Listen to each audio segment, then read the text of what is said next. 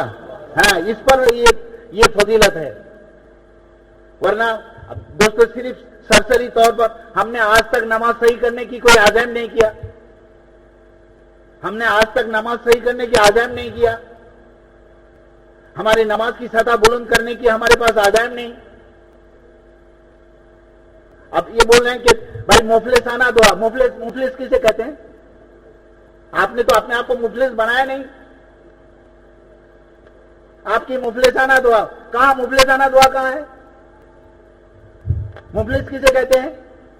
جس کے پاس تھوڑا ہے اور تھوڑا ہونے سے اچھا ہوتا، اس کا نام مفلس ہے. تمہاری زبان میں مفلس کسے کہا جاتا ہے؟ جس کے پاس تھوڑا ہے اور تھوڑا ہونے سے اچھا ہوتا، وہ مفلس ہے. ہم نے اپنے آپ کو کبھی مفلس بنایا نہیں، نہ ایمان کے اعتبار سے، نہ نماز کے اعتبار، نہ اعمال کے اعتبار سے. اس سے پہلے میں نے اسے عرض کیا کہ دوستو میاں جی محراب رحمت اللہ علیہ فرمایا کرتے تھے کہ اپنے کو کنگال سے زیادہ کنگال بنو. کنگال کا معنی کیا؟ اللہ سے رو رو کر ایمان کی حقیقت کی بھیک مانگو.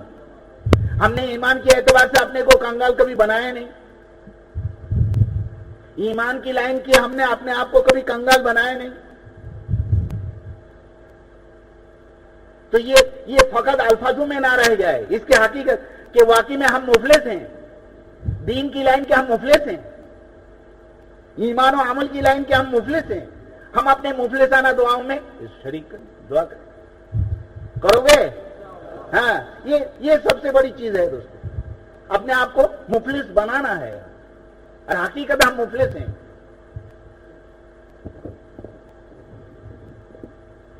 اللهم صل على محمد وعلى آل محمد كما صليت على إبراهيم وعلى آل إبراهيم إنك حميد مجيد. يا حي يا قيوم برحمتك نستغيث أصلح لنا شأننا كله ولا تكلنا إلى أنفسنا طرفة عين. إن تكلنا إلى أنفسنا تقلنا إلى ذوف وعورة وذنب وخطيئة وإن لا نوثق إلا برحمتك. يا مقلب القلوب ثبت قلوبنا على دينك. يا مصرف القلوب صرف قلوبنا على طاعتك. اللهم حبب إلينا الإيمان وزينه في قلوبنا وكره إلينا الكفر والفسوق والعصيان. اللهم اجعلنا من الراشدين واجعلنا من التوابين والمتطهرين واجعلنا من عبادك الصالحين. اللهم وفقنا لما تحب وترضى واجعل آخرتنا خيرا من الأولى. اللهم أعنا على ذكرك وشكرك وحسن عبادتك. ربنا آتنا في الدنيا حسنة وفي الآخرة حسنة وقنا عذاب النار. ربنا نسألك الخير كله عاجله وآجله ما علمنا منه وما لم نعلم ونعوذ بك من شر كله عاجله وآجله ما علمنا منه وما لم نعلم. ربنا نسألك الخير ما سألك منه نبيك وحبيبك محمد صلى الله عليه وسلم ونعوذ بك من شر ما استعاذك منه نبيك وحبيبك محمد صلى الله عليه وسلم. أنت المستعان وعليك البلاغ ولا حول ولا قوة إلا بالله العلي العظيم. ربنا تقبل منا إنك أنت السميع العليم وتب علينا يا مولانا إنك أنت التواب الرحيم. صلى الله تعالى على خير خلقه محمد وآله وأصحابه أجمعين برحمتك يا